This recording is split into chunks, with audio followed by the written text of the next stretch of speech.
It's summer in America, and we all know what that means. It's time for us to indulge in our favorite pastimes that aren't police attacking peaceful protesters, wondering where the hell the murder hornets went, or ignoring a worldwide pandemic's upcoming second wave. That's right, I'm talking about none other than viewing game presentations. E3 is right around the corner, and...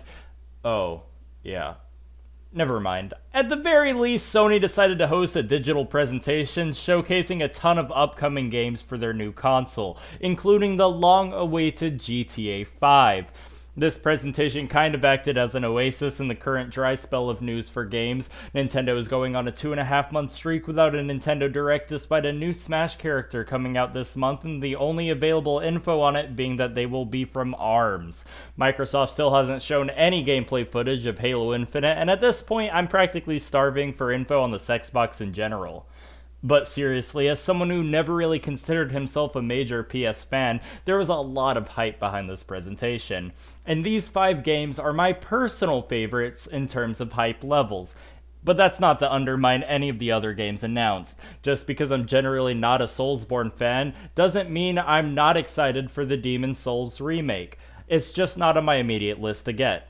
If you're interested, I'll be linking the entire event as well as the specific game trailers or teasers in the description. And now that that is all out of the way, let's go ahead and get started. Right off the bat, the first major reveal during the presentation was Spider-Man Miles Morales. This reveal was a bit confusing as people aren't entirely sure what exactly it is, whether it's a full-fledged sequel or an add-on to the first game.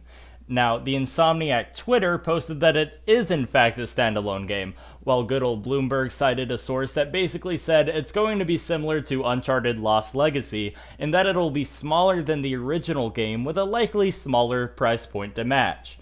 Regardless of what it turns out to be, I am beyond excited to see what they do with it. Spider-Man PS4 was easily one of my favorite games on the console. It had the story, the gameplay, the characters, it was just so good, and I could play it for hours swinging around the city, and with the ray tracing and higher graphic capabilities of the PS5, I know New York in winter will be absolutely stunning.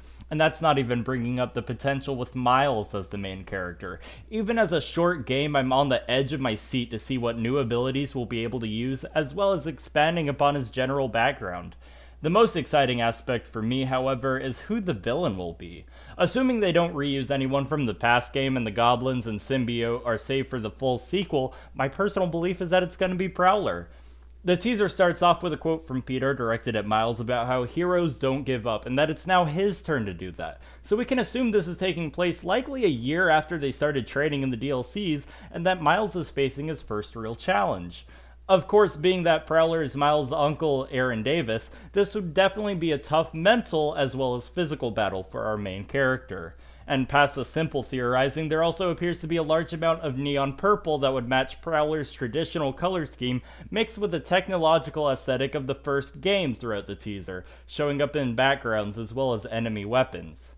With the MCU introducing Aaron Davis in Spider-Man Homecoming and Into the Spider-Verse featuring Prowler as one of the side villains and characters, his popularity has certainly gone up in recent years, so I don't think he's too niche to be a main villain here. Regardless, I'm just excited to see everything this game has to offer, and will be happy if it's even half as good as the first. Up next is Ratchet and Clank Rift Apart. I'm a huge sucker for Ratchet and Clank. It's one of those series that managed to define my childhood despite me never actually completing any of the games. Rift Apart seems to be adding some unique gameplay features, such as the ability to pull yourself through a dimensional rift to a distant area. Along with that, we also got a brief look at the gameplay showing off a few new wacky weapons that the lovable Lombax will wield. God bless. The series is virtually defined by these crazy tools, so I'm definitely excited to see what else will be in the new game.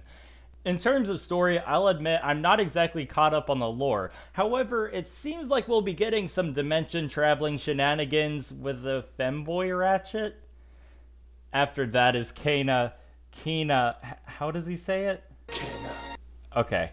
Bridge of Spirits, and oh boy, I have no idea what this is about.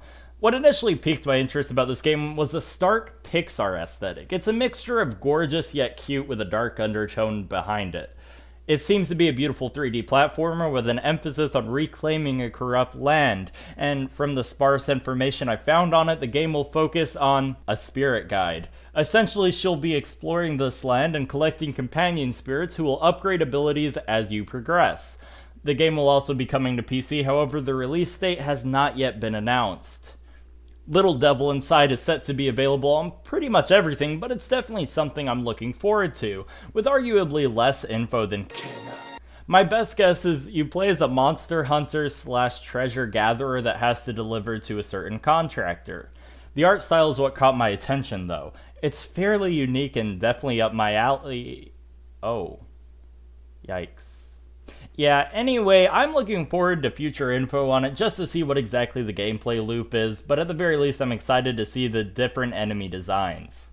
It might not be something as exciting as Spiderman, but I love the charm of the game from what little we've seen. And last but certainly not least, Horizon Forbidden West. I never finished Horizon Zero Dawn, but Jesus if it wasn't a cool game. It combined my two favorite things, robots and dinosaurs, and redheads, three of my favorite things.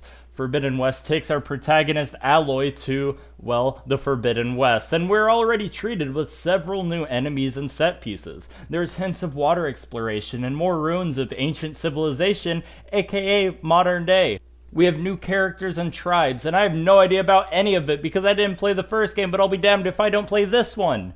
My biggest wish for the game by far, though, is that they bring back the giraffe dudes. I don't even care what they're called, those dudes are slick as hell. And that's essentially my 5 personal most hyped games of the presentation. I'd also like to mention Oddworld, Soulstorm, and Sackboy A Big Adventure.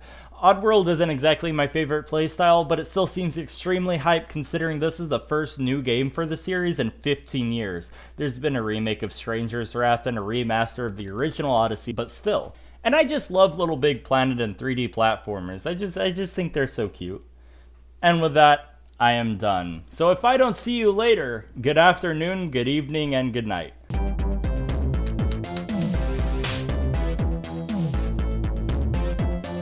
not search for an empty space. We are people.